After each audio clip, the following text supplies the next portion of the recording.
بسم الله الرحمن الرحيم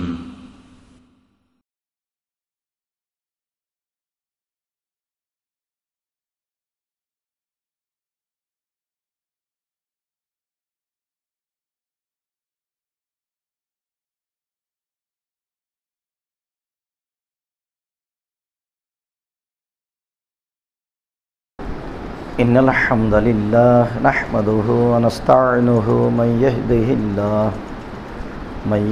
الله فلا مضل له ومن يضلل فلا هادي له وأشهد أن لا إله إلا الله وحده لا شريك له وأشهد أن محمدا عبده ورسوله أما بعد فأعوذ بالله من الشيطان الرجيم وقرن في بيوتكن ولا تبرجن تبرج الجاهلية الأولى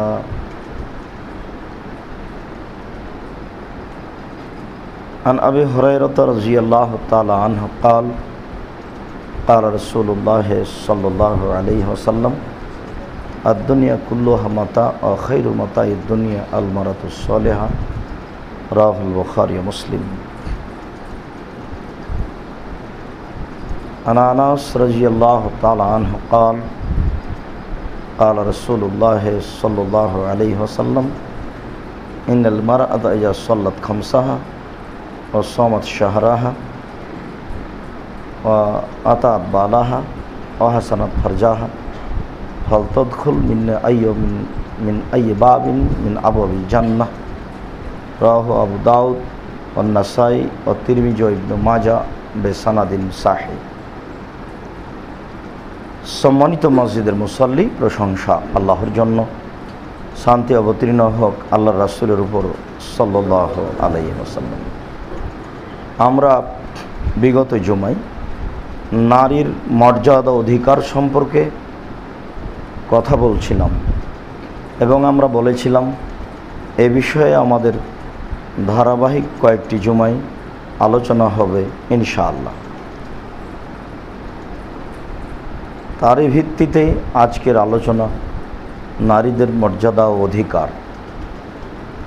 আমরা বিগত জুমায় বলেছিলাম যে ইহুদি খ্রিস্টান অমুসলিম নারীদের মর্যাদা দেয়নি, রাসূল সাল্লাল্লাহু আলাইহি সাল্লাম মর্যাদা দিয়েছেন। আজকে দেওয়া বিষয়টি নিয়ে আমরা আলোচনা করব। আল্লাহ তাআলা নারীদেরকে কিভাবে মূল্যায়ন করেছেন, নারীরা কিভাবে তার সেই মর্যাদা পেতে পারে। যেভাবে আল্লাহ তাআলা তাদের বিষয়টি পেশ করেছেন সেটাই হচ্ছে তাদের মর্যাদা। তাদেরকে সৃষ্টি করার কারণ যেটা আল্লাহ তাআলা উল্লেখ করেছেন সেটা দেখলেও বোঝা যায় যে আসলে সমাজে তাদের খুব প্রয়োজন, মানুষের জীবনে তারা খুব প্রয়োজনীয় বস্তু, তারা ছাড়া পুরুষ চলতে পারে না। তাহলে অবশ্যই তারা একটা দামি মূল্যবান বস্তু, যাদের পুরুষের চলে না, যাদের ছাড়া পুরুষের চলে না, যাদের সুবিধা অসুবিধা ভালো মন্দ জীবনের সার্বিক কথাবার্তা সেখানেই হয়, সেখানেই চলে। আল্লাহ তাআলা বলছেন অমিন আয়াতিহান খালাকালাকুম মিন আনফুসিকুম আজওয়াজান লিতাসকুনু ইলাইহা। তোমাদের জন্য আল্লাহ তাআলার পক্ষ থেকে এটা একটা বড় নিদর্শন, বড় চিহ্ন, বড় আলামত যে তোমাদের মধ্য থেকেই তোমাদের স্ত্রীদেরকে আল্লাহ তাআলা সৃষ্টি করেছেন, তোমাদের মধ্য থেকেই করেছেন। কেন করেছেন? লিতাসকুনু ইলাইহা, তোমরা সেখানে যেন শান্তি তৃপ্তি পেতে পারো। কোনো মানুষের কাছে শান্তি তৃপ্তি পাবে, কোনো বিল্ডিংয়ের মাধ্যমে পাবে, কোনো অট্টালিকা রাস্তাঘাটের মাধ্যমে পাবে, কোনো বিদ্যার মাধ্যমে পাবে, এ কথা আল্লাহ তাআলা বলেননি। বিদ্যা যখনই অর্জন করেছে তখন তার উপর একটা জরুরি জিম্মেদারি চেপে গেছে, তার যথাযথভাবে হক আদায় করতে হবে। তখন সে সেটা নিয়ে বিপদে, কাজে সেটা তার শান্তির বস্তু নয়। যখন মানুষ ব্যবসা বাণিজ্যে লিপ্ত হয় তখন অনেক সমস্যার তাকে মুখোমুখি হতে হয়। তার টাকা পয়সা যতই বেশি হোক সেটা তার শান্তির মাধ্যম নয়, তার সেটা দুশ্চিন্তা এবং পরিকল্পনার মাধ্যম। দুশ্চিন্তা ও পরিকল্পনা দিয়ে মানুষ শান্তির তৃপ্তি পেতে পারে না। আল্লাহ তাআলা বলছেন, আমি তোমাদের স্ত্রীদেরকে তোমাদের পক্ষ থেকে সৃষ্টি করেছি যেন তোমরা সেখানে শান্তি তৃপ্তি পেতে পারো। আল্লাহ নিজে বলছেন এটা। তাহলে আপনাকে বুঝে নিতে হবে যে মানুষের শান্তি তৃপ্তির বস্তু হচ্ছে নারী। আর কোথাও, আর কোনো জায়গায়, আর কোনো মাধ্যমে শান্তি তৃপ্তি আছে এই কথা ভাবলে তার বোকামি হবে এবং সে কোথাও এটা অর্জন করতে পারে না, এটা অসম্ভব। আর এই কথাটাকে আরো মজবুত করার জন্য আল্লাহ তাআলা নিজেই বলছেন, ওয়া জাআলা বাইনাকুম মাওয়াদ্দাতা রাহমা, আল্লাহ তোমাদের মাঝে, স্বামী স্ত্রীর মাঝে ভ্রাতৃত্ব ভালোবাসা চিরদিনের জন্য সৃষ্টি করে দিয়েছে। কোনো গণকের কাছে এই ভালোবাসা নিতে যেতে হবে না। আচরণ দিয়ে, ভদ্রতা দিয়ে, ব্যবহার দিয়ে, পরস্পরের আন্তরিকতা দিয়ে এটা বহাল রাখতে হবে। এটা কোনো পশু প্রায় জড়বস্তু নয় যে দুইটা পাথরকে এক জায়গাতে রেখে দিলাম কিয়ামত পর্যন্ত এক জায়গায় থেকে যাবে। যেহেতু দুটাই মানুষ, কাজেই তাদের কথাবার্তা আছে, চলাফেরা আছে, কমবেশ আছে, সবটাই পরস্পরকে মেনে নিয়ে আল্লাহ তাআলা যেটা বলেছেন সেটা বহাল রাখতে হবে। কেন? শান্তি ওখানেই আছে। আর পৃথিবীর সবচেয়ে দামি বস্তু তারাই, যেখানে শান্তি পাওয়া যায় সেটাই মানুষের জীবনে মূল্যায়নকর বস্তু। একথা আল্লাহ বলেছেন, আল্লাহর রাসূলও বলেছেন, যা আপনাকে আমি ধারাবাহিকভাবে বলবো ইনশাআল্লাহ। এটা কিভাবে বাস্তবায়ন হতে পারে, এর বাস্তবতা কিভাবে হতে পারে, যথাযথভাবে সেখানে যদি শান্তি তৃপ্তি পেতে চাই বা নারীও দিতে চাই তাহলে এটা কিভাবে সম্ভব? আল্লাহ তাআলা বলছেন, ওয়াকারনা ফি বুয়ুতিকুন্না ওয়ালা তাবাররাজনা তাবাররুজাল জাহিলিয়াতিল উলা। হে মুসলিম মহিলা, তোমরা বাড়িতে থাকো বন্যতার যুগে, বর্বরতার যুগে, অসভ্যতার যুগে নারীরা যেভাবে প্রদর্শনী দিয়ে রাস্তায় চলতো সেভাবে চলবে না। এটা আল্লাহর আদেশ। এটা হলে তার লক্ষ্য উদ্দেশ্যচ্যুত হবে, ওটা মায়ের খাবেই। এখানে দুইটা জিনিস উল্লেখ করা হয়েছে। এই শান্তির তৃপ্তি বাস্তবায়নের জন্য তাকে বাড়িতে থাকতে হবে। এই শান্তি তৃপ্তি বহাল রাখতে হলে তার প্রদর্শনী থেকে তাকে বিরত থাকতে হবে। এটা বাতিল করতে হবে উভয়কেই। আপনাকেও চিন্তা ভাবনা করতে হবে, তাকেও চিন্তা ভাবনা করতে হবে। এই দুইটা ছাড়া আগের আয়াত বাস্তবায়ন হওয়ার কোনো পথ নেই। এই দুইটা মাধ্যমে হতে পারে। এক, তাকে বাড়িতে থাকতে হবে। দুই, তাকে প্রদর্শনী বাতিল করতে হবে। এইভাবে চলা বাতিল করতে হবে। এইভাবে চললেই শয়তান সুযোগ পাবে, এ যাবে আর একজনের পিছনে, এও যাবে আর একজনের পিছনে। তখন শয়তান ধাওয়া করবে তার পিছনে, তখন যেটা লক্ষ্য উদ্দেশ্য সেটা আর টিকবে না। এই দুটো মাধ্যমেই এটা বহাল থাকতে পারে। এরপরে আল্লাহ তাআলা, যেহেতু মানুষ এই জড়বস্তু নয়, এই দুটো পাথর নয়, এদের চলাফেরা আছে, এদের সুবিধা অসুবিধা আছে, এদের আত্মীয় স্বজন আছে।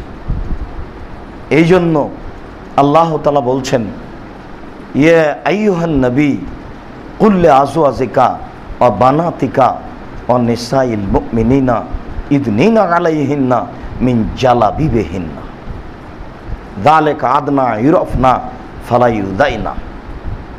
মুহাম্মদ সাল্লাল্লাহু আলাইহি ওয়াসাল্লাম, আপনি আপনার মেয়েদেরকে, আপনার স্ত্রীদেরকে এবং সারা পৃথিবীর মানুষের স্ত্রীদেরকে বলে দেন, তারা যখন বাড়ি থেকে বের হবে তখন তাদের কাপড়কে তাদের মুখের উপরে, তাদের বুকের উপরে জড়িয়ে নিয়ে নিজেকে আবৃত করে ঢেকে বাড়ি থেকে বের হবে, তাহলে বোঝা যাচ্ছে যে তাকে বের হতে হবে, তার প্রয়োজন আছে। ওটা আল্লাহ বন্ধ করেননি, তবে ওখান থেকে শুরু হয়েছে তার মর্যাদা। সে মর্যাদা পেতে পারে আল্লাহর বিধানকে মেনে, যেহেতু প্রয়োজনে তাকে যেতে হবে, কাজে এই পথের মাধ্যমে তাকে যেতে হবে। এই পর্যন্ত বলে আল্লাহ তাআলা থামেননি। এইটুকু তিনি কেন বললেন? যে তারা যদি বাড়ি থেকে বের হয় তাহলে তাদেরকে তাদের কাপড় মুখের উপরে বুকের উপরে জড়িয়ে নিয়ে নিজেকে ঢেকে বাড়ি থেকে বের হতে হবে। এই কথা তিনি কেন বললেন? যাবে, প্রয়োজনে যাবে, আল্লাহ তো অনুমতি দিলেন। আগের বাক্য তো তিনি বললেন তাকে বাড়িতে থাকতে হবে, প্রদর্শনী বাতিল। এরপরে অনুমতি দেওয়ার সাথে আরো তিনি কেন বলছেন? এর কারণ হচ্ছে যেই কথাটা এখন আপনি ব্যবহার করছেন সেই কথাটা আল্লাহ পৃথিবী সৃষ্টির 50,000 বছর পূর্বে লিখেছেন। ওটা লৌহে মাহফুজে লেখা ছিল, ওটা এখন আপনার কোরআন মাজিদে চলে এসেছে। 1450 বছর পূর্বে আপনার বাড়িতে এসেছে, সেটা আছে যালিকা আদনা আইয়ুরাফনা।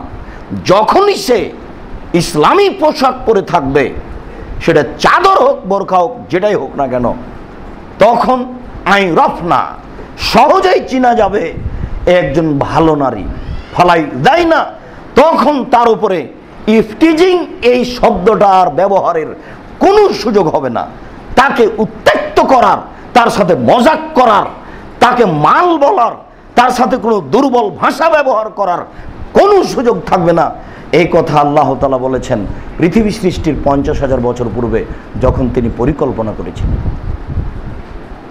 এটা লৌহে মাহফুজে ছিল, এখন আপনার বাড়িতে আছে। আপনি দেখুন আল্লাহ তাআলা বলেছেন যালিকা আদনা, সহজে, এতে সহজেই আইয়ুরাফনা চিনা যাবে যে এ একজন ভালো নারী। ফলাই দেয় না, তাকে কষ্ট দেওয়ার, তাকে উত্ত্যক্ত করার, তাকে কটু মন্তব্য বলার, তার ব্যাপারে কিছু ভাবার কোনো সুযোগ থাকবে না। আপনাকে আমি কি দিয়ে আল্লাহর বিধান বুঝাই? দুঃখিত, যদি আপনি মাঝে মধ্যে পড়তেন, চিন্তা ভাবনা করতেন, তাহলে অনেক সুবিধা হতো। কিন্তু জীবনটা চলে যাচ্ছে পশু প্রাণীর মতো। সবাই ভাবে টাকা নিয়ে, সবাই ভাবে ছেলে মেয়ে নিয়ে, কেউ ভাবে না নিজকে নিয়ে। যদি মানুষ নিজকে নিয়ে ভাবতো তাহলে নিজের পথ ঠিকই নিজে বাছাই করত, কিন্তু কেউ নিজেকে নিয়ে ভাবে না। সবাই ভাবে টাকা নিয়ে, সবাই ভাবে ছেলে মেয়ে নিয়ে। এই দুটোই তাদের হচ্ছে মূল বস্তু। তারা একেবারে টাকার পিছনে এবং ছেলে মেয়ের পিছনে হন্যে হয়ে লেগে পড়েছে, সব ভুলে গেছে। তারা ভাবতে চায় না। নিজের বিষয়টি ভাবলে আল্লাহ তাআলা যেটা বলেছেন সেটা ঠিকই সে ভোগ করত। সম্মানিত মসজিদের মুসল্লি, ঠিক আছে, তারা এই পোশাকে বের হবে যাতে করে তাদের উপরে কোনো প্রকার কটু মন্তব্যের সুযোগ হবে না। এরপরেও যদি তার কথা বলার প্রয়োজন হয় অন্য পুরুষের সাথে, রিক্সাওয়ালার সাথে, ডাক্তারের সাথে, অফিস আদালতে, তাহলে তখন আল্লাহ তাআলা বলছেন ওয়াইদা সাআলতুমুহুন্না মাতান ফাসআলুহুন্না মিন ওরায়ে হিজাব যালিকুম আতহারু লিকুলুবিকুম ওয়া কুলুবিহিন্না। পৃথিবীর মানুষ, তোমরা যদি নারীদের কিছু বলতে চাও, তারা যদি তোমাদের সাথে প্রয়োজনীয় কোনো কথা বলতে চায়, তাহলে অন্তরাল থেকে বলো। হয় দেওয়ালের অন্তরাল, না হয় পোশাকের অন্তরাল। ও পুরোপুরি নগ্ন হয়ে আছে, পরনে কাপড়ই নাই, আর ও বলছে যে আমার মন ভালো আছে। কত বড় শয়তানি কথা তার! বিষ খাচ্ছে আর বলছে আমি নিয়ত করেছি শরবত খাচ্ছি, ওর অন্তর ভালো আছে। বলছে ও বোরকা পরে আর অন্যায় করে, ও কি ভালো? আমি ভালো। আরে বেহায়া, তুই কি করে ভালো? আশ্চর্য!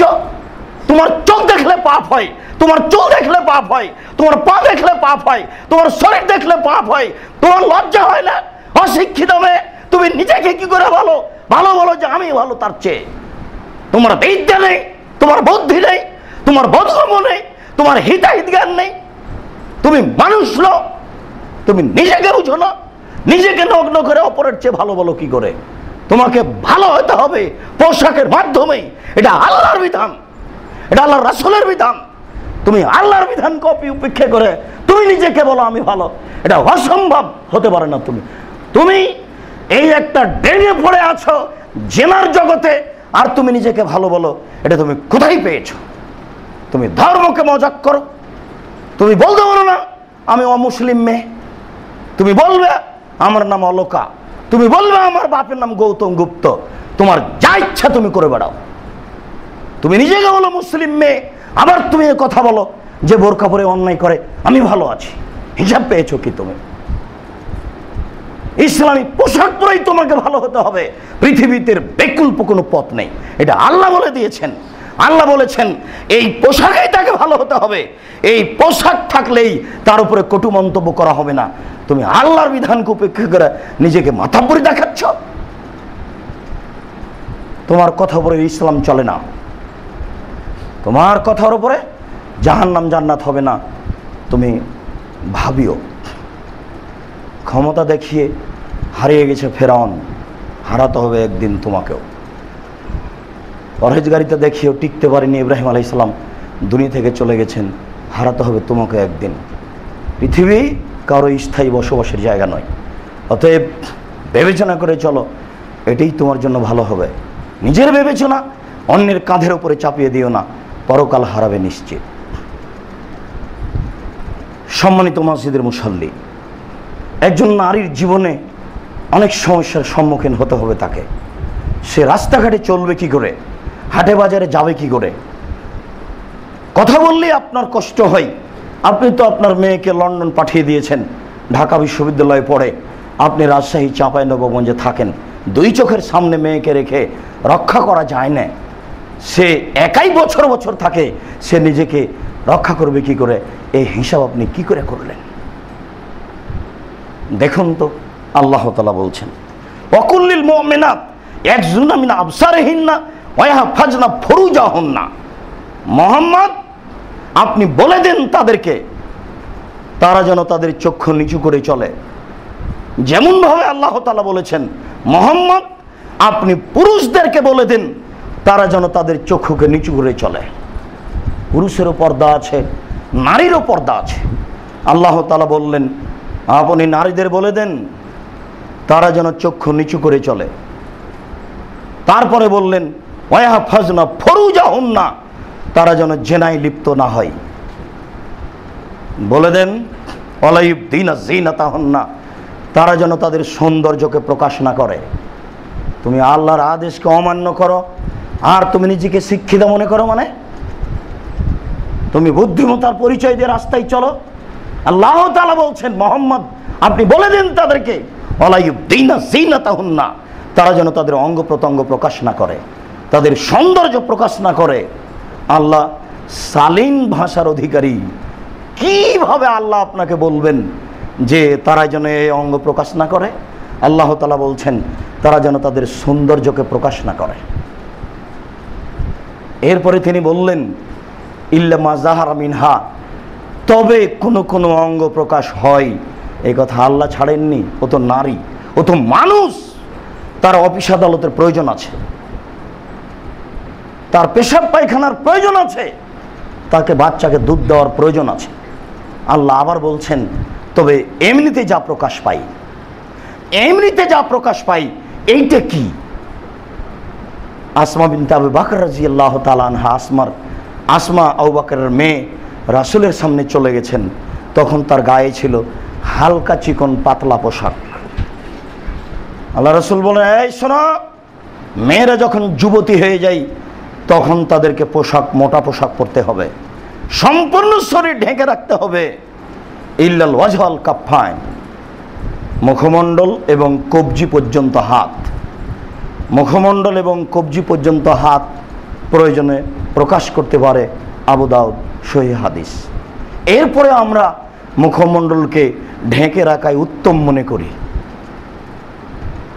প্রয়োজনে মুখমণ্ডল এবং হাত কবজি পর্যন্ত সে প্রকাশ করতে পারে। পাও ঢেকে রাখতে হবে, সময়ে খুলতে পারে। এমনিতেই যেটা প্রকাশ পাই সেটাই মুখমণ্ডল এবং হাত কবজি পর্যন্ত অনুমতি রয়েছে। প্রয়োজনে পায়ের পাতা পর্যন্ত খুলতে পারে, তবে ঢেকে রাখাই উত্তম। ইল্লামা যাহারা মিনহা, এমনিতেই যা প্রকাশ হয় এটা সময়ে প্রকাশ হয়, করাও লাগে। এরপরে আল্লাহ তাআলা বলছেন আবার অল এযরিবনা বিখুমুরিহিন্না আলা জৈবিহিন্না, তারা যেন অতিরিক্ত একটা পোশাক মুখের এবং বুকের উপরে দিয়ে নেয়, এটা আল্লাহর আদেশ। আগে আপনার মা চাচি রাস্তা থেকে রাস্তায় বের হতো, আপনার মনে পড়ে কি? যখন আপনার ফুফুর সাথে আপনি আসছিলেন, তখন সামনে একটা লোক পড়েছিল, আপনার ফুফু তখন রাস্তার এক পাশে দাঁড়িয়েছিল, মনে পড়ে আপনার? আপনার ফুফুর গায়ে ছিল একটা 10 হাত আর 5 হাতের চাদর, এদিক 10 হাত ওই দিক 5 হাত, এটা গায়ে চাদর ছিল, হয়তোবা সেই চাদরের কথা আপনার মনে আছে। তারা স্বাভাবিকভাবে এরকম পোশাকে চলাই শরীয়ত মনে করত, যদিচ তাদের কাছে শিরকের অভাব ছিল না। শিরক ছিল, তবে আপনারা বড় শিরকে ডুবে আছে। মহান আল্লাহ বলেন তারা অতিরিক্ত একটা চাদর মুখের উপরে এবং বুকের উপরে দিয়ে নিবে, তাহলে বোঝা যাচ্ছে যে এই অঙ্গগুলি তাদের বিশেষ অঙ্গ। এটা ঢাকার ব্যাপারে তাদেরকে আরো জোরালো প্রস্তুতি নিতে হবে এবং সর্বদা প্রস্তুত থাকতে হবে। এই কথা বলার পরে আল্লাহ তাআলা আরো বলছেন থামেননি, ইল্লালি বউলাতিহিন্না, তবে স্বামীর সামনে লাগবে না। আবায়ে বউলাতিহিন্না, শ্বশুরের সামনে লাগবে না। আবনায়েহিন্না, ছেলের সামনে লাগবে না। আবনায়ে বউলাতিহিন্না, স্বামীর অন্য ঘরের ছেলের সাথে লাগবে না। স্বামীর আরো 2-1 স্ত্রী আছেন, ছিল, তাদের পক্ষ থেকে যেসব ছেলে আছে তাদের সামনে এগুলো ঢাকা পর্দা করা লাগবে না। ইখওয়ানিহিন্না, ভাইয়ের সামনে পর্দা করা লাগবে না। আওবানি ইখওয়ানিহিন্না, ভাইয়ের ছেলের সামনে পর্দা করা লাগবে না। আওবানি আখওয়াতিহিন্না, বোনের ছেলের সামনে পর্দা করা লাগবে না।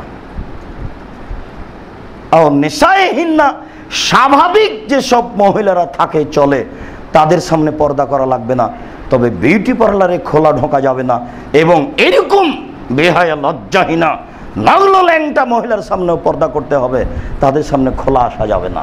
এই আয়াত দিয়ে আল্লাহ তাআলা সবকে অনুমতি দেননি, যা অন্যান্য বিবরণে বোঝা যায়। তাদের থেকেও আপনাকে, আপনার স্ত্রীকে, আপনার পরিবারকে সতর্ক থাকতে হবে। আওমা মালাকাত আইমানুহুন্না, যারা বাড়ির দাসী কাজ করে, যাদেরকে কিনা বাড়িতে রাখা হয়েছে, এখন এই দাসীর প্রথা নেই, তখন ছিল, তাদের সামনে পর্দা করা লাগবে না। আবি তাবেইনা গায়রে উলিল ইরবাতি মিনার রিজাল, অচল অথর্ব বুড়ো মানুষ, যারা নারী সম্পর্কে পরিকল্পনা হারিয়ে ফেলেছে, তাদের সামনে পর্দা করা লাগবে না। আবি তিফলিল্লাযিনা লাম ইয়াজহারু আলা আওরাতিন নিসায়ে, ওই সব বাচ্চার সামনে পর্দা করা লাগবে না যারা নারীদের অঙ্গ প্রত্যঙ্গ নিয়ে ভাবতে পারে না, বুঝে না, তাদের সামনে পর্দা করা লাগবে না। দেখেন আল্লাহ তাআলা সিরিয়াল বিবরণ দিচ্ছেন কোরআন মাজিদে। তারা পৃথিবীতে চলবে, তাদের এইসব লোকগুলির প্রয়োজন রয়েছে। তার দুলাভাই যাচ্ছে, ওর স্বামী মারা গেছে, তো বোনের সাথে দুলাভাইয়ের সাথে হজ করতে চলে গেছে। আমার বোন যাচ্ছে, ওদিকে ধর্ম নিজের মতো। এইসব লোক ছাড়া তার হজই ফরজ হয়নি, এটা বুঝতে চায় না। এদেশে থেকে থেকে ধর্ম নিজের মতো করে নিয়েছে। দেখেন এইসব লোকগুলি তার চলার জীবনে সহযোগী। কত মানুষ আছে তার চলার জীবনে সহযোগী, এবং এদের সামনে তার বিধান ওইরকম কড়া কঠোর নয়। সে এদের সামনে স্বাভাবিকভাবে থাকবে, খোলাখুলিভাবে থাকবে। সম্মানিত মসজিদের মুসল্লি, যাদের বয়স বেশি হয়ে গেছে তাদের এই নিয়ম মানা লাগবে না। আল্লাহ তাআলা বলেন, অল কাওয়াইদু মিনান নিসাইল্লাতি লা ইয়ারজুনা নিকাহা ফালাইসা জুনাহা ইয়াদানা সিয়াবাহুন্না, যাদের বয়স বেশি হয়ে গেছে, যারা বিবাহের স্বাদ রাখে না, তাদের মাথায় কাপড় দেওয়া জরুরি নয়। এই আয়াতের সরাসরি উল্টা বাস্তব। দেখেন ও 60 বছরের মহিলা বোরকা পরে আছে, তার সাথে 2টা মেয়ে আছে, তারা কাপড় পরেই নেই, সাথে ওর বাপও আছে, মাথায় টুপি আছে, 3 চিল্লে দিয়েছে। মানে বাস্তবের সাথে একেবারে মিল নাই। যেহেতু শরীয়তে এখানে শয়তান লেগে আছে, কাজে তাকে উল্টা চলতে হবে, এ কথাই ঠিক। ও খালি থাক, ওই মহিলা এমনিতেই থাক, আল্লাহ বলছেন। আর মেয়ে 2টা বোরকা পরে থাকবে, এটা আল্লাহ বলছেন। এরপরে আল্লাহ তাআলা বলছেন গায়রা মুতাবাররিজাতিন বিজিনা। এই কথার অর্থ এই নয় যে আল্লাহ তাআলা তাকে নগ্ন হয়ে চলার অনুমতি দিয়ে দিলেন, সে এখন প্রদর্শনী দিয়ে চলবে। 60 বছরের 77 বছরের মহিলা, আল্লাহ এটা নাকচ করলেন। হ্যাঁ, তার জন্য পর্দার বিষয়টি জটিল নয়, তবে এ কথার অর্থ এই নয় যে 70 বছরের মহিলা প্রদর্শনী দিয়ে চলবে, এটা আল্লাহ নাকচ করলেন। তিনি বললেন ওয়াস্তাফিফনা খায়রুল লাহুন্না। এরপরেও যদি সে নিজেকে সংবরণশীল করে রাখে, বাড়িতে আটকে রাখে, তাহলে তার জন্য এটা উত্তম। তবে আল্লাহ এখানে তার উপরে কঠোরতা কিছু আরোপ করেননি। সম্মানিত মসজিদের মুসল্লি, আপনাকে আমি দেখাচ্ছিলাম আল্লাহ তাআলা তাদেরকে মর্যাদা কিভাবে দিয়েছেন এবং তারা কিভাবে তাদের মর্যাদা রক্ষা করতে পারে। আবু হুরায়রা রাদিয়াল্লাহু তাআলা আনহু বলেন, রাসূল সাল্লাল্লাহু আলাইহি ওয়াসাল্লাম বলেছেন তাদের মর্যাদা, আর দুনিয়া কুল্লুহা মাতা ও খায়রু মাতাই দুনিয়াল মারাতু সলেহা। সারা পৃথিবী সম্পদ, সবচেয়ে দামি সম্পদ হচ্ছে ভালো নারী,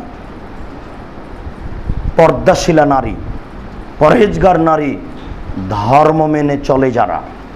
বুখারী মুসলিম। দেখেন তাদের মর্যাদার কথা কিভাবে উল্লেখ হচ্ছে। এরকম কথা আপনার ব্যাপারে আসবে না যা আমরা সময়ে বলছি। রাসূল সাল্লাল্লাহু আলাইহি ওয়াসাল্লাম সারা পৃথিবীকে সম্পদ বলে উল্লেখ করলেন, আর তিনি বললেন সবচেয়ে দামি উত্তম সম্পদ হচ্ছে ভালো নারী। রাসূল সাল্লাল্লাহু আলাইহি সাল্লাম বললেন, আলা উখবিরুকুম বিকানজিন মা ইয়াকনুজুল মারউস সালেহ। আমি কি তোমাদের বলে দিব না সঞ্চিত সম্পদের কথা, যেই সম্পদে যাকাত লাগে না, ভালো প্রস্তাব সঞ্চয় করে রাখে। আমি কি তোমাদের বলে দিব না সঞ্চিত সম্পদের কথা, যেই সম্পদে যাকাত লাগে না, ভালো মানুষ তা সঞ্চয় করে রাখে। আমি কি তোমাদের বলে দিব না সঞ্চিত সম্পদের কথা, যেই সম্পদ মানুষ সঞ্চয় করে রাখে, তাতে যাকাত লাগে না। সাহাবীগণ এই কথা বললে আল্লাহ রাসূল, সাহাবীগণ বললেন, কালুবালা, হ্যাঁ বলেন। আল্লাহ রাসূল বলেন, সেটাই তো আমরা জানতে চাচ্ছি, সেটা কি? সঞ্চিত সম্পদ, তার যাকাত লাগে না, সেটা কি? তখন আল্লাহ রাসূল বললেন, আল মারআতু এজা নাজারা ইলাইহা সাররাতহু। ওই মহিলা স্বামীর সাথে কথা বললে হাসি মুখে বলে। ওয়াজা আমারাহা আতাআতহু, স্বামী আদেশ করলে পালন করে। ওয়াজা গাবা আনহা হাফেজাতহু, যখন স্বামী বাড়িতে থাকে না তখন সে নিজেকে কন্ট্রোলে হেফাজতে রাখে, সে নিজেকে সমাজে বিলিয়ে দেয় না, কারোর সাথে এরকমভাবে অপ্রয়োজনীয়ভাবে কথা বলে না, সে হলো সঞ্চিত সম্পদ। শেষের বাক্যটি আপনাকে মূল্যায়ন করতে হবে, তাহলেই ওই নারী নিজের সম্মান রক্ষা করতে পারে। অপরের সাথে জড়িয়ে পড়ে সে নিজের সম্মান রক্ষা করতে পারে না। মূলত জরুরি বাক্য হচ্ছে এই, যখন তার স্বামী বাড়িতে থাকে না তখন সে নিজেকে অন্যের সাথে চলার ব্যাপারে নিজেকে বিলিয়ে দেয় না, কারোর সাথে জড়িয়ে পড়ে না, সে নিজেকে হেফাজতে কন্ট্রোলে রাখে। একজন পুরুষ আয়েশা রাদিয়াল্লাহু তাআলা আনহার বাড়িতে ঢুকতে চেয়েছেন। একজন পুরুষ বলছে, শোনো, আমি তোমার দুধ চাচা, আমাকে বাড়িতে প্রবেশের অনুমতি দাও। তখন উনি বলছেন, বুঝলাম না, মহিলা আমাকে দুধ পান করালো, দুধ চাচি হতে পারে, আপনি পুরুষ তো দুধ পান করাননি, আপনি আমার দুধ চাচা হলেন কি করে? এটা আমি বুঝতে পারি না, আপনার ভিতরে ঢোকার অনুমতি নেই। চলে গেলেন। আল্লাহ রাসূল বাড়িতে আসলে আয়েশা বলছেন ঘটনা এই। তখন আল্লাহ রাসূল বলছেন, না, ঠিক বলেছে, ও তোমার দুধ চাচা, দুধের মাধ্যম পুরুষ, অতএব সে বাড়িতে আসবে, এ কথাই ঠিক। আয়েশা রাদিয়াল্লাহু তাআলা তার নিজস্ব বিবরণ দিচ্ছেন। সম্মানিত মসজিদের মুসল্লি, আমরা বিষয়টি ভাবি। আল্লাহ আমাদের তৌফিক দান করুক। আল্লাহুম্মা আমিন। আল্লাহুম্মা সাল্লি আলাইহি। আলহামদুলিল্লাহি ওয়াহদা ওয়াসসালাতু ওয়াসসালামু আলা মান লা নাবিয়্যা বাদা। সম্মানিত মসজিদের মুসাল্লি, আমরা বলছি আল্লাহ তাআলা নারীদের মর্যাদা দিয়েছেন, তাদের সম্মান দিয়েছেন। অনেক জায়গায় দেখা যাচ্ছে তাদের মর্যাদা সম্মান অনেক বেশি। আবু মুসা আশআরী রাদিয়াল্লাহু তাআলা আনহু বলেন, রাসূল সাল্লাল্লাহু আলাইহি ওয়াসাল্লাম বলেছেন, মান আলা জারিয়াতাইনি হাত্তা তাবলুগা, কেউ যদি দুইটি মেয়ের লালন পালন করে তার একটা বয়স পর্যন্ত, যুবতী হওয়া, বিবাহ দেওয়া পর্যন্ত, তাহলে ফাহু আনা ফিল জান্নাতে হাকাজা ওয়াসারা বিশ্ববাবাত অলস্তা ওয়াজাম্মা বাইনাহুমা।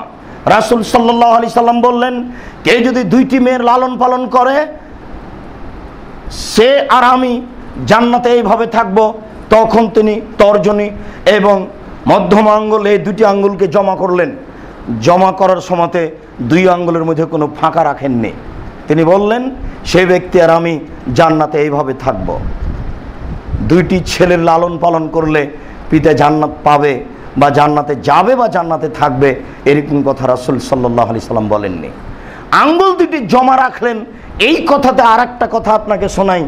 আবু হুরায়রা রাদিয়াল্লাহু তাআলা আনহু বলেন, রাসূল সাল্লাল্লাহু আলাইহি সাল্লাম বলেছেন, আনা কাফিরুল ইয়াতিম ফিল জান্নাহ হাকাজা, যে ব্যক্তি এতিমের লালন পালন করবে সেই ব্যক্তি আর আমি জান্নাতে এইভাবে থাকব। তখন তিনি এই দুটি আঙ্গুল দিয়ে ইশারা করলেন, মধ্যম আর তর্জনী আঙ্গুল দিয়ে ইশারা করলেন, ফাররাকা বাইনাহুমা, দুইটি আঙ্গুলের মধ্যে একটু ফাঁকা রেখে দিলেন। তিনি বললেন, সেই ব্যক্তি আর আমি জান্নাতে এইভাবে থাকব, একই জান্নাতে তবে একটু ফাঁকা আছে। আর দুইটি মেয়েকে লালন পালন করলে সেই ব্যক্তি আর আমি জান্নাতে থাকব। তখনও আঙ্গুল দুটি দেখিয়েছেন, কিন্তু আঙ্গুলের মধ্যে কোনো ফাঁকা রাখেননি। আপনাকে আমি কি দিয়ে বুঝাই নারীর মর্যাদা কত বেশি। আপনার মতো 10টা ছেলেকে যদি উচ্চশিক্ষা দান করার প্রাণ চেষ্টা করে, আপ্রাণ চেষ্টা করে পিতা, তবু সে এক নেকি পাবে, এ কথা আল্লাহ রাসূল বলেননি। তো ছেলেকে শিক্ষা দিবে কেন, এত পয়সা খরচ করবে কেন? এটা তার জিম্মেদারি। জন্ম দিয়েছে, সংসারে এসেছে, তাকে শিক্ষা দিতে হবে, এটা তার একটা জরুরি জিম্মেদারি, তাই সে পালন করছে। এখানে নেকির কিছু নেই। নেকির ব্যাপার আছে। ভালো ছেলে পিতামাতার জন্য দোয়া করেন, ওটা ভালো ছেলে, ওটা ভালো মেয়ে, দুটাই সমান, ওখানে কমবেশ কিছু নেই। ভালো ছেলে যতটুকু, ভালো মেয়ে ততটুকু পিতামাতার জন্য, ভালো মেয়ে যতটুকু, ভালো ছেলে ততটুকু পিতামাতার জন্য, ওখানে তারা সমান রয়েছে। আনাস রাদিয়াল্লাহু তাআলা আনহু বলেন, রাসূল সাল্লাল্লাহু আলাইহি ওয়াসাল্লাম বলেছেন, মান কানা লাহু সালাসু বানাতিন, কারো যদি 3টি মেয়ে থাকে, এরপর আল্লাহ রাসূল বলছেন যে ফাআল্লামাহুন্না, তাকে শিখিয়ে দিল, তাহলে তাকে বিদ্যা শিখিয়ে দিতে হবে। ওয়া কাসাহুন্না, তাকে উপযুক্ত পরিধান কাপড়ের ব্যবস্থা করলো। অসাকাহুন্না, তার খাওয়া পান করার ব্যবস্থা করলো। মিন জিদাতিহি, নিজ পরিশ্রমে, পিতে নিজ পরিশ্রমে জীবন বাজি রেখে মেয়েগুলিকে শিক্ষা দিল এবং তাদের পরিধান করালো, তাদের বিবাহের ব্যবস্থা করে দিল। রাসূল সাল্লাল্লাহু আলাইহি সাল্লাম বলছেন, কুন্না লাহু হেজাবান মিনান নার, এই মেয়েরা তাদের জন্য হয়ে যাবে জাহান্নাম থেকে অন্তরাল। এইসব পিতা কখনো জাহান্নামে যাবে না। এই মেয়েরা থাকবে মধ্যে, একদিকে থাকবে জাহান্নাম, একদিকে থাকবেন পিতা। মেয়েরা থাকবে মধ্যে, একদিকে থাকবে জাহান্নাম আর একদিকে থাকবে পিতা। পিতা জাহান্নামে যাওয়ার কোনো প্রশ্নই আসে না যারা মেয়েদের লালন পালন করেছে। ছেলেদের লালন পালন করে এরকম কিছু হবে, এ কথা রাসূল সাল্লাল্লাহু আলাইহি সাল্লাম বলেননি। সম্মানিত মসজিদের মুসাল্লি, পরস্পর কথাগুলি সব নারীদের মর্যাদায় উল্লেখ করা হয়। আবু হুরায়রা রাদিয়াল্লাহু তাআলা আনহু বলেন, রাসূল সাল্লাল্লাহু আলাইহি ওয়াসাল্লাম বলেছেন, ইন আলিমতু, আবু হুরায়রা রাদিয়াল্লাহু তাআলা বলেন, ইন আলিমতু আইয়ু আমালিন আফজালু ফানাত্তাখিযাহু, আমরা যদি জানতাম কোনটি সম্পদ সবচেয়ে দামি, আমরা যদি জানতাম পৃথিবীতে সবচেয়ে দামি সম্পদ কোনটি, তাহলে সেটা আমরা সংগ্রহ করতাম। তখন রাসূল সাল্লাল্লাহু আলাইহি সাল্লাম বললেন, আফজালহু, শোনো, পৃথিবীর সবচেয়ে দামি সম্পদ আমি বলি, লেসানুন যাকির, ওই জিহ্বা, যেই জিহ্বা সব সময় সুবহানাল্লাহ, আলহামদুলিল্লাহ, আল্লাহু আকবার, আস্তাগফিরুল্লাহ ওয়া আতুবু ইলাইহি তাসবিহ তাহলিল জিকির আজকার করতে পারে। বসে আছে এমনিতেই বলছে সুবহানাল্লাহ, বসে থেকে উঠে ঘরের দিকে যাচ্ছে বলছে লা ইলাহা ইল্লাল্লাহ, সময়ে সময় বলছে আস্তাগফিরুল্লাহ ওয়া আতুবু ইলাইহি। এই জিহ্বাটা হচ্ছে পৃথিবীতে সবচেয়ে দামি সম্পদ। 2, কালবুন শাকের, ওই অন্তর যে অল্পতেই খুশি হয়। এরপরে যেটা আল্লাহ রাসূল বললেন সেটাই আমাদের আলোচনার সাথে সম্পৃক্ত। তিনি বললেন জাওজাতুন মুমিনা তুইনো জাওজাহা আলা দীনিহি, যে তার স্বামীকে দিনের উপরে সহযোগিতা করতে ভালো নারী, সে হলো পৃথিবীতে দামি সম্পদ, সে হচ্ছে মর্যাদার অধিকারী, সে হচ্ছে সম্মানের অধিকারী, সে হচ্ছে দামি সম্পদ, যে তার স্বামীকে তার দিনের উপরে সহযোগিতা করতে পারে। একজন নারী তার স্বামীকে দিনের উপরে কি সহযোগিতা করতে পারে? সর্বপ্রথম সহযোগিতা তার হবে অর্থ সম্পদের উপরে। বুঝলাম না, 10,000 টাকা দামের চাকরি করেন, কাপড় নিয়ে আসলেন 3,000 টাকার, মানে আমি তো এরকম চাইনি, আমি তো গ্রামের মেয়ে, একটু লবণ ভাতেই খুশি, এত দামি কাপড়। অবশ্যই উপার্জনের ত্রুটি আছে। দেখুন, আমাকে সন্তুষ্ট করার জন্য অবৈধ পয়সা উপার্জন করিয়েন না। অ্যাকশন দেখাবো না, বৈধ রুজি খেয়ে ভক্ষণ করে দুনিয়া থেকে চলে যাব। দুনিয়ায় ভোগ করার জন্য পৃথিবীতে আসেনি, শুধুমাত্র আল্লাহর বিধান মানবো এই জন্য এসেছি। অতএব অন্য কোনো লক্ষ্য উদ্দেশ্য এখানে নেই। অনেক কিছু করবে এই পরিকল্পনা করি না। আপনাকে অনুরোধ করছি, আপনার জীবনে কোনোদিন অবৈধ পয়সা উপার্জন করার জন্য 5 মিনিটের জন্য ভাববেন না। আমার বিষয়টি ভিন্ন করে।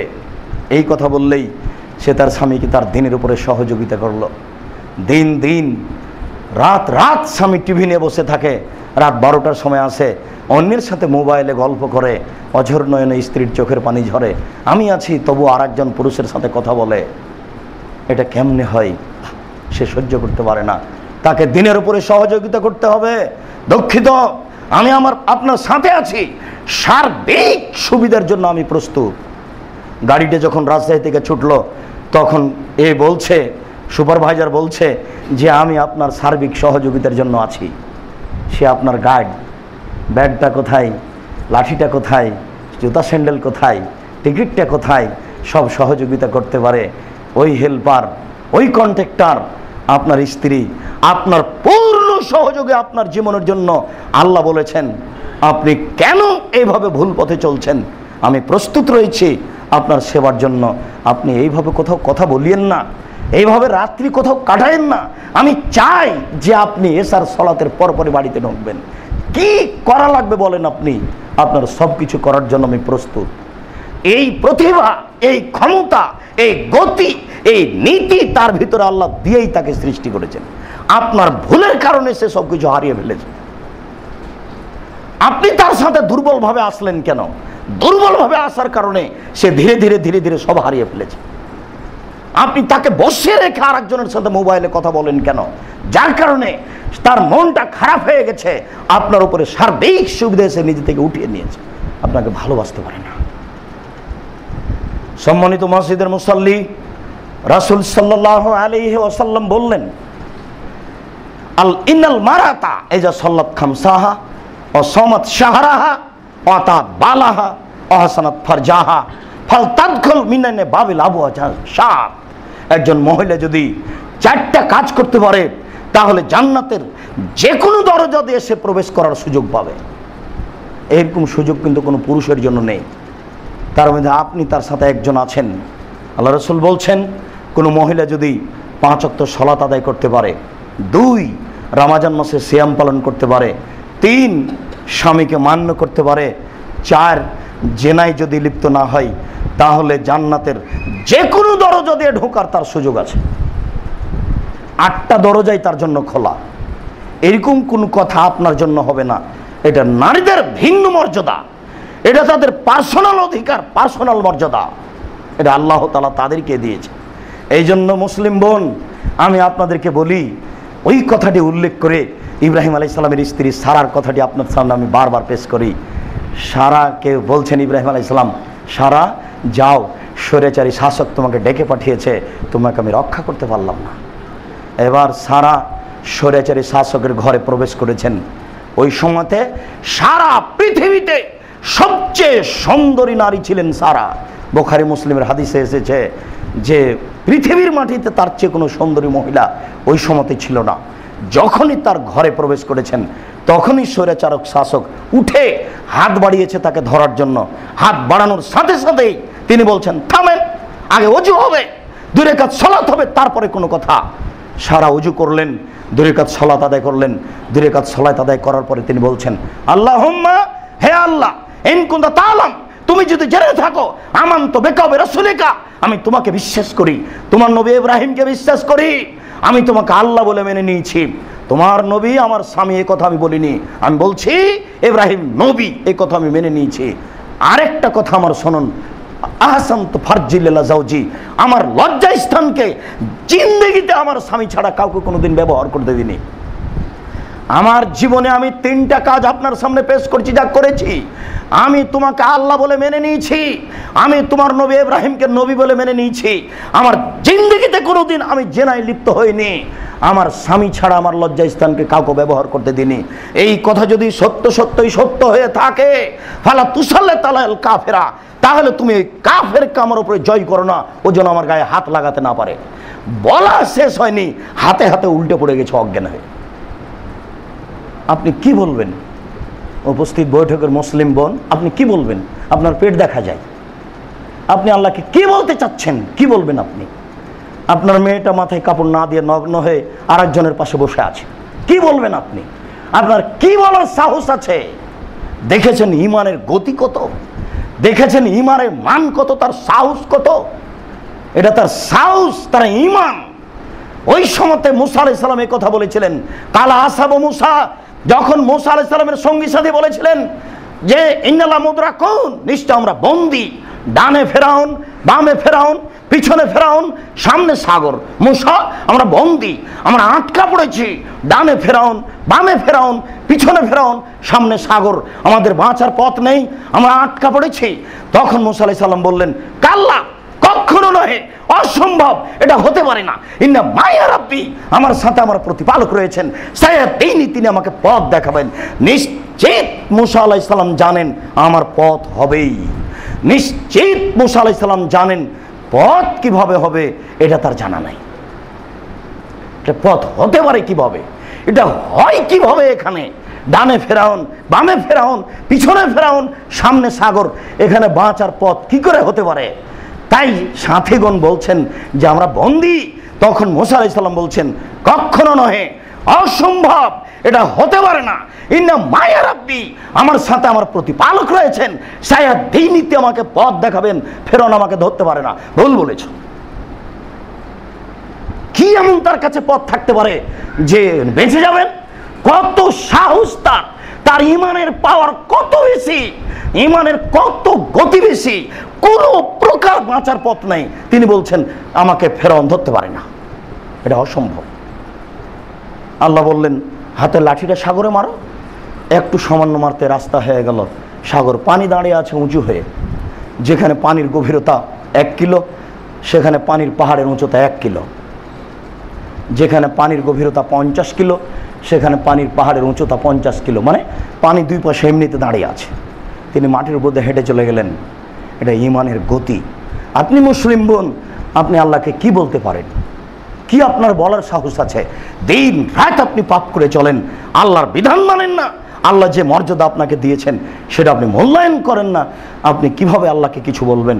রাসূল সাল্লাল্লাহু আলাইহি সাল্লাম বললেন, আল্লাহ উহবেরকুম মিন আহলিল জান্নাহ, পৃথিবীর মানুষ, আমি তোমাদেরকে কি জান্নাতীদের কথা বলে দেবো না? কারা কারা জান্নাতি? সাহাবীগণ বললেন, বলেন কারা কারা জান্নাতি বলেন। তখন আল্লাহ রাসূল বললেন, আন-নবিয়্যু ফিল জান্নাহ, নবী যাবেন জান্নাতে, আর শহীদ ফিল জান্নাহ, শহীদ যাবেন জান্নাতে, আর সিদ্দিক ফিল জান্নাহ, সত্যবাদী জান্নাতে, আর রাজুল ইয়াজুরু আখাহু, যে ব্যক্তি তার ভাইকে দেখার জন্য গেছে কি অবস্থায় আছে, আমার মুসলিম ভাই একটু দেখে আসি, এরকম ভাবে যে সম্পর্ক রাখে, সেও যাবে জান্নাতে। বলতে বলতে বলছেন, অন্নেশাও মিন আহলিল জান্নাহ, মহিলারাও জান্নাতে যাবে। ওই মহিলা আল অদুদ আল অলুদ আল আউদ ইলা যাওজিহা, যে বেশি বেশি বাচ্চা দিতে পারে, স্বামীকে ভালোবাসতে পারে। স্বামী যদি রাগ করে তাহলে হাত ধরে বলে, যতক্ষণ পর্যন্ত আপনি খুশি না হবেন ততক্ষণ পর্যন্ত আমি এই খাদ্য মুখে চাবাবো না, এইরকম কথা বলে যারা, তাদের জন্য জান্নাত। জান্নাতের সিরিয়াল দিতে দিতে দিতে দিতে নারীরাও জান্নাতে, এই কথা তিনি বললেন। সেখানে আপনার সিরিয়াল নেই। তিনি বললেন, নবী জান্নাতে, শহীদ জান্নাতে, সিদ্দিক জান্নাতে, নারী জান্নাতে। এই কথাটাই রাসূল সাল্লাল্লাহু আলাইহি সাল্লাম বিভিন্নভাবে বিভিন্ন সময়ে বলেছেন যে ওরা জান্নাতি। সম্মানিত মসজিদের মুসল্লি, তারা আপনাদের কাছে একটা মর্যাদা, অধিকার রাখে, সেই অধিকার আপনি তাকে প্রদান করুন, তাহলে সেও বেঁচে যাবে, আপনিও বাঁচবেন, তারাও যথাযথভাবে নিজের মর্যাদাকে পেয়ে যাবে। আনাস রাদিয়াল্লাহু তাআলা আনহু বলেন, রাসূল সাল্লাল্লাহু আলাইহি সাল্লামকে জিজ্ঞাসা করা হলো, আল্লাহ রাসূল, মা হাক্কু যাওজা আলা যাওজিহা, প্রত্যেকটা মহিলার কি হক রয়েছে তার স্বামীর উপরে? অর্থাৎ একজন স্ত্রী তার স্বামীর কাছে কি পাওনা রাখে, এটাই হলো তার মর্যাদা, এটাই হলো তার সম্মান। এক, তিনি বললেন, ফাকসুহা মা তাকসে মাত্তাসাইতা, তুমি যে মানের কাপড় পরিধান করছো তাকে সে মানের পরাবা, তার মানে ও আপনার অধীনে আছে। দুই, আতেমহা মাতায়ামতা, তুমি যে মানের খাচ্ছ তাকে সে মানের খাওয়াবা। তিন, অলা তুকাব্বে, কখনো স্ত্রীকে কটু কথা বলো না, স্ত্রীকে কটু কথা বলতে হয় না, এটাই হচ্ছে তার সম্মান, এটাই হচ্ছে তার মর্যাদা। যখন তখন গালি দেন কেন? ও ক্ষেপে উঠলো, এরকম কথা আপনি বললেন কেন? আমরা এই মসজিদেই শতদিন আপনাকে আমি বলেছি, স্ত্রীকে তিনটা কথা বলেন না, কখনো বলবেন না তোমার ঠোঁটটা মোটা। একবার ঠোঁট মোটা বললে 10 বছর আপনাকে ভালোবাসবে না। কখনো বলবেন না তোমার রংটা কালো, একবার রং কালো বললে 10 বছর আপনাকে ভালোবাসবে না। কখনো তার বাপ মাকে, শ্বশুর শাশুড়িকে উপেক্ষা করে কথা বলবেন না, হ্যাঁ তোর বাপ ভালো মানুষ নয়, এরকম কথা যদি একবার বলেন, এই কথাটা তার কলিজার উপর দিয়ে ঢুকে ওদিক দিয়ে বের হয়ে যাবে, মরা পর্যন্ত আপনাকে ভালোবাসতে পারবে না। জিন্দেগিতে কোনোদিন শ্বশুর শাশুড়িকে উপেক্ষা করে কথা বলবেন না। আপনার এটা কাপুরুষতার পরিচয়, আপনার লজ্জাবোধ থাকা দরকার ছিল। 25 বছর যাবত উচ্চ শিক্ষা দিয়ে লালন পালন করে সযত্নে আপনার হাতে তুলে দিয়েছে, পুরো জীবন আপনি তাকে ভোগ করবেন। এই কারণে আপনি শ্বশুরের উপরে খেয়ে কথা বললেন কেন? কেন তার কাছে আপনি টাকা পয়সা দাবি দেওয়া করেন? কেন আপনি তাকে বলবেন, আপনাকে আমি শতবার বলেছি ভিক্ষা করে খান, ভিক্ষা করে খাওয়া তো অনেক ভালো, শ্বশুরের কাছে টাকা চাইবেন না, টাকা নেবেন কেন? বাপ বেটা ভিক্ষা পান না, যদি দেশে না পান অন্য দেশে চলে যাবেন ভিক্ষা চাইতে। ভিক্ষা করা টাকা দিয়ে ইবাদত কবুল হবে? যৌতুকের টাকা দিয়ে চাউল কিনে ভাত খেয়ে ইবাদত কবুল হবে না। শ্বশুরের কাছে যৌতুক চান কেন? শ্বশুর যেই মর্যাদার মানুষ, তাকে সে মর্যাদা দেন, তাহলে আপনি তাকে মূল্যায়ন করবেন, সংসার সুন্দর হবে।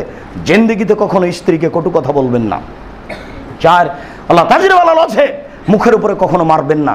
তারপর আল্লাহ রাসূল বললেন, ওয়ালা তাহাজুর ইল্লা ফিল বাইতে, তুমি তাকে তোমার বাড়ি ছাড়া কোথাও থাকতে দিও না। আজকের আলোচনার এই অংশে এই বাক্যটির সাথে আপনার অনেকগুলি কথা। তার থাকার জায়গা বাড়ি, তার এক জায়গাতে আল্লাহ বলেছেন যে ওয়াকারনা ফি বুয়ুতিকুন্না, তোমরা বাড়িতে থাকো। মুসলিম মহিলা, ওরা বাড়িতে থাকার বস্তু। এবার আল্লাহ আপনাকে আদেশ করছেন যে তুমি তোমার স্ত্রীকে তোমার বাড়িতে রাখো। ও হাটে বাজারে যাবে না, ও চাচার বাড়ি যাবে না, চাচির বাড়ি যাবে না, খালার বাড়ি যাবে না, ফুফুর বাড়ি যাবে না, মায়ের বাড়ি যাবে না। জরুরি প্রয়োজন ছাড়াও বাড়ি ত্যাগ করতে পারে না। মায়ের বাড়ি যদি যাই তাহলে 3 দিনের বেশি থাকতে পাবে না। 3 দিনের বেশি যদি আপনার স্ত্রী অন্য শ্বশুর বাড়িতে থাকে আপনার, তাহলে আপনাকে খাওয়া খরচ দিয়ে দিতে হবে। 3 দিনের বেশি আপনার স্ত্রী তার বাপের বাড়িতে গিয়ে থাকতে পারে না, এই বিধান বাতিল। রাজশাহী চাঁপাইনবাবগঞ্জে বলে মেয়ে বাপের বাড়ির লাহেরে গেছে, লাহের মানে 1 মাস, আর মেয়ে গেছে বাপের বাড়িতে ছেলে হতে, মানে 6 মাস থাকবে। কোন জীবন, কোন ধরনের নীতি যুগ যুগ ধরে চলে আসছে। এর পিছনে মানুষ জিম্মি, এই সব নীতির পিছনে কেউ ভাবে না যেগুলো সব নাজায়েজ হারাম নীতি চলে আসছে। কেন আপনার বাড়ি ছাড়া সে অন্য জায়গায় থাকবে? দেখুন, বুঝতে ভুল হচ্ছে, তার থাকার জায়গা আপনার বাড়ি।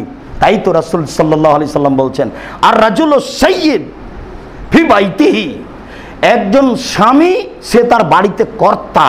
ওয়াল মারাতু সাইয়্যিদা ফি বাইতি যাওজিহা, একজন স্ত্রী তার স্বামীর বাড়িতে কর্ত্রী, তাহলে তাকে তার স্বামীর বাড়িতে থাকতে হবে, এটাই তার থাকার জায়গা। রাসূল সাল্লাল্লাহু আলাইহি সাল্লাম বলছেন, কুল্লুকুম রাইনা কুল্লুকুম মাসউলুন আন রায়াতিহি, প্রত্যেকে নিজ নিজ দায়িত্বশীল, দায়িত্ব সম্পর্কে বিচারের মাঠে জবাব দিতে হবে। তিনি বললেন, অল ইমামু আলান নাসি রাইন, যারা নেতা তারা জনগণের কাছে দায়িত্বশীল, তারা যদি নেতৃত্বে ত্রুটি করে বিচারের মাঠে তাকে জবাব দিতে হবে। তিনি বললেন, আর রাজুলু রাইন ফি আহলি বাইতিহি, যে বাড়ির মালিক সে তার বাড়িতে নেতা, তার নেতৃত্ব সম্পর্কে জবাব দিতে হবে। পরে তিনি বলছেন, অল মারাতু রাইয়া ফি বাইতি যাওজিহা, একজন স্ত্রী সে তার বাড়িতে কর্ত্রী, স্বামীর বাড়িতে। সে তার স্বামীর বাড়িতে কর্ত্রী। সম্মানিত মসজিদের মুসল্লি, তার থাকার জায়গা আপনার বাড়ি, সে কোথাও যেতে পারে না। সকাল 10টায় বাজারে গেছে, বিকেল 5টায় আসলো, কত মানুষে তাকে ধাক্কা মারলো। মোহর দিলেন আপনি, লোকে মারে ধাক্কা, আপনার একটু খারাপ লাগে না? শরীরে কি সবই পুজ? একটুকু কি রক্ত নেই? আপনার কি পুরুষত্ব মোটেই নেই? একটুকু খারাপ লাগে না? শরীরে কি সবই পুজ? একটুকু কি রক্ত নেই? একটুকু খারাপ লাগে না? কা পুরুষের পরিচয় দিয়ে দিন কাটান? আপনি জানেন না যে আমি পুরুষ? ভুলে গেছেন কেন? আপনি মরেছেন, আপনার বড় ছেলে মরেছে, ও বাজারে যাবে কেন? ও কেন বাজারে বাজারে এর ধাক্কা ওর ধাক্কা খেয়ে বেড়াবে? নিজের শরীর জনগণকে দেখিয়ে বেড়াবে? ও তো বুঝতে পারে না, তার তো বাপ মা তাকে শিক্ষা দেয়নি। আপনার সংসারে এসেছে, যেদিন আপনার সংসারে এসেছে সেদিন থেকে আপনার যে মেরেদারিতে আছে, আপনি এভাবে ভুল পথে চলছেন কেন? তাকে আপনি যথাযথভাবে মূল্যায়ন করুন। সম্মানিত মসজিদের মুসল্লি, আমরা নারীদের দুর্বল সাইড অন্য দিন আলোচনা করব। এই পর্যন্ত আলোচনা করে আপনাকে দেখাতে চাচ্ছি আল্লাহ এবং আল্লাহ রাসূল তাদেরকে অনেক সম্মান দিয়েছেন, তারা বুঝতে পারছে না, আর আপনারা তাদেরকে যথাযথভাবে মূল্যায়ন করছেন না, যার কারণে তারা মাঠে নেমে গেল। তারা কেন বাপ মাকে ছেড়ে এসে গার্মেন্টসে দিন কাটাচ্ছে? তারা কেন বাপ মাকে ছেড়ে এসে এই শহরে অল্প পয়সার কারণে নিজের জীবন, নিজের যৌবন, দিন ধর্মকে বিক্রি করে বিলিয়ে দিয়ে সব কিছু করছে? ওই শয়তান দিন রাত চিন্তা ভাবনা করে ইহুদি, টাকা দেয় খ্রিস্টান, মাঠ কর্মী মুসলমান। আপনি ভাবতে পারছেন না ওরা হন্যে হে মাঠে নেমেছে? মোহাম্মদ কি কৌশলে মুসলিমকে জান্নাতে নিয়ে যায় তা দেখে ছেড়ে দেবো আমরা। ইহুদি মোহাম্মদকে কোনোদিন নবী বলে মানেনি, তার সম্প্রদায়কে, মুসলমানকে মাঠে মেরে ছেড়ে দেবো। এটা হলো ইহুদিদের দিন রাতের পরিকল্পনা। বড় বড় পরিকল্পনাগার আছে, দিন রাত পরিকল্পনা করে।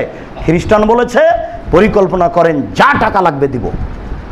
যার জন্য তো মাঠঘাট তাদের, ওই তাদেরই পরিকল্পনায় গ্রামীণ ব্যাংক, তাদেরই পরিকল্পনায় ঠ্যাঙ্গা মারা, আশা বেরাক, যত ইন্স্যুরেন্স, যত গার্মেন্টস, যত কিছু আছে, 4,500 থেকে 5,000 এনজিও আছে এদেশে, সব শুধু মুসলমানের মেয়েকে মাঠে নামানোর জন্য। কি করে মেয়েরা বুঝে নিল যে এইভাবে আমাদেরকে পুরুষের সাথে থেকে উচ্চশিক্ষা অর্জন করতে হবে? অথচ রাসূল সাল্লাল্লাহু আলাইহি ওয়াসাল্লাম বলছেন, লা তুবাশশিরুল মারাতাল মারাতা, একজন মহিলার গায়ে হাত লাগাতে পারে না। হাত লাগালে বুঝতে পারবে তার শরীরের অবস্থা, তার স্বামীর সামনে বলবে, তোর স্বামী তখন অন্তরের চোখে দেখবে। একজন নারীকে অন্তরের চোখে দেখা যায় না, তার সাথে একসাথে বসে ক্লাস চলে কি করে? ও প্রিন্সিপাল সাহেব, মহিলা কলেজের আপনি প্রিন্সিপাল, শিক্ষক, আপনার দিন রাত শিক্ষকতা চলে কি করে? ধর্ম পাগল কিছু নয়। দেখুন, ধর্ম একজনের কথা দিয়ে চলে, যার নাম মুহাম্মদ সাল্লাল্লাহু আলাইহি সাল্লাম। ভুল হচ্ছে, সিদ্ধান্ত পরিবর্তন করুন।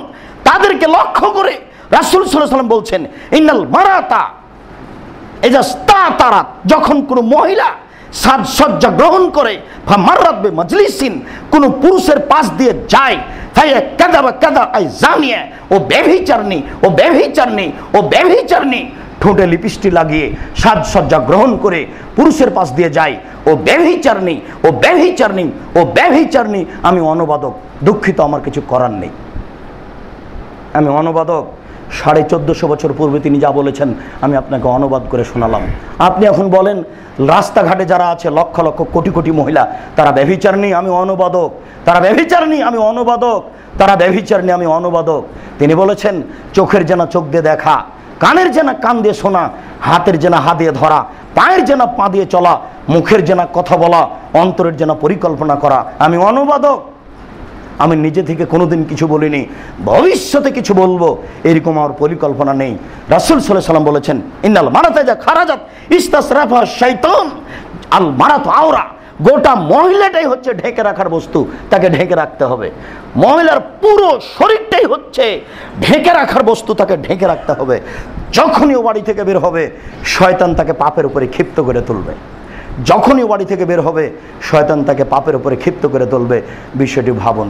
মসজিদের সম্মানিত মুসল্লি, শেষের কথাটি আমি জানি না এই মসজিদের মুসল্লি আপনি অংশগ্রহণ করেছেন কিনা।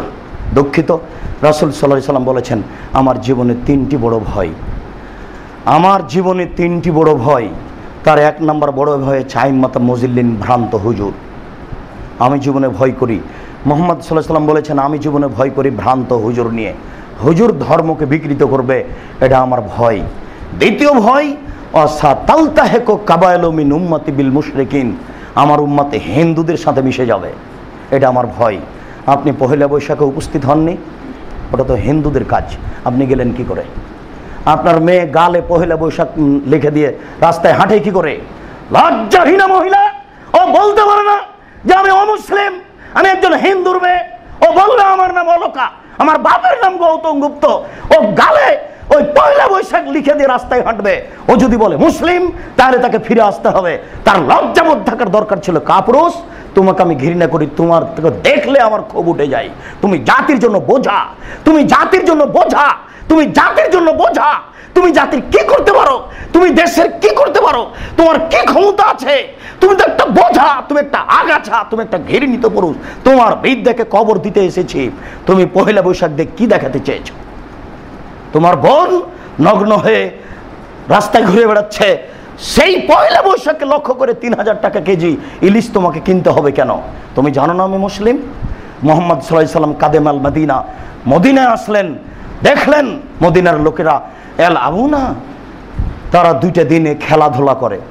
লাহুম ইয়াওমানে ইয়ালাবুনা ফিহা, 2 দিনে খেলাধুলা করে। আল্লাহ রাসূল বলছেন মা হাজানিল ইয়াওমানে, এই 2টা দিন কি, এতে খেলাধুলা করো, এটা কি? তখন বলছে কুলনা লানা ফিল জাহেলিয়া, এই 2 দিনে জাহেলিয়াতের যুগ থেকে আমরা খেলাধুলা করে আসি, আনন্দ ফুর্তি করি। তখন আল্লাহ রাসূল বলছেন এই শোনো, কাদ আবদালাকুমুল্লাহু বিহিমা খায়রান মিনহুমা, আল্লাহ তোমাদের এই 2 দিনকে বাতিল করে 2টা দিন দিয়েছেন, সে দিন 2টি হচ্ছে উত্তম। যদি তিনি বলতেন তোমাদের আছে 2, আমি দিলাম 2, এ হলো 4, তাহলে আপনারটা চলতো। কিন্তু তিনি বললেন না, শোনো মদিনার লোকেরা, তোমাদের ওই 2 দিন বাতিল, তোমাদের ওই 2 দিন বাতিল, তোমাদের ওই 2 দিন বাতিল। আমি মোহাম্মদ তোমাদের আনন্দ ফুর্তির জন্য 2 দিন দিলাম। একদিন নাম ঈদুল আজহা, একদিনের নাম ঈদুল ফিতর। এটা হচ্ছে মুসলমানের আনন্দ ফুর্তির দিন। কাপুরুষ, পহেলা বৈশাখ এখানে আসলো কেন? তুমি কেন কালকে মাঠে নেমেছিলে? তুমি বলো যে আমি মূর্খ মানুষ, আমি হিন্দুর ছেলে। আর তুমি যদি বলো আমি মুসলিম, আমি শিক্ষিত, তোমাকে তওবা করে ফিরে আসতে হবে। মসজিদের মুসল্লিকে অনুরোধ করে বলছি, নিজেকে মূল্যায়ন করুন, আপনি মুসলিম, এটা আমার প্রথম কথা। দ্বিতীয়, সমাজ আপনাকে দেখতে হবে। আপনি আহাল পরিবারকে দেখুন, দেখুন, দেখুন ভুল হচ্ছে, দেখুন ভুল হচ্ছে, দেখুন ভুল হচ্ছে। নিজেকে এইভাবে সমাজে চালিয়ে জান্নাত কিনা যাবে না, পরিবারকে এইভাবে চালিয়ে জান্নাত কিনা যাবে না, মেয়েদেরকে এইভাবে মাঠে নামিয়ে দিয়ে পহেলা বৈশাখ উপভোগ করে জান্নাত কিনা যাবে না, এটা শিরক। এদেশের মাটিতে অনেক শিরক রয়েছে, তার মধ্যে এটা একটা বড় শিরক। আপনি এই দিনকে মূল্যায়ন করেন কেন? সম্মানিত মসজিদের মুসল্লি, আমরা আমাদের কল্যাণ চাই। অতএব কোথায় কল্যাণ আছে সেটা আমাদেরকে খুঁজে বের করতে হবে এবং সেই অনুযায়ী চলার চেষ্টা করতে হবে।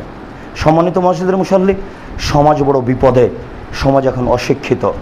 যার যতটুকু সম্ভব হবে ততটুকুই তাকে হকে নিয়ে আসার চেষ্টা করতে হবে মুসলিম হিসাবে। আল্লাহ আমাদের যারা মারা গেছে, তুমি তাদের কবরের শাস্তি মাফ করো। আমরা যারা অসুস্থ, তুমি তাদের আরোগ্য দান করো। আমরা যারা বেঁচে আছি, তুমি তাদেরকে তোমার রাসূলের পদ্ধতি অনুযায়ী চলার তৌফিক দান করো। এই দাবি, এই দোয়া তোমার দরবারে রেখে আজকের সংক্ষিপ্ত জুমার খুতবা এখানেই শেষ করলাম। সাল্লাল্লাহু আলাইহি ওয়াসাল্লাম।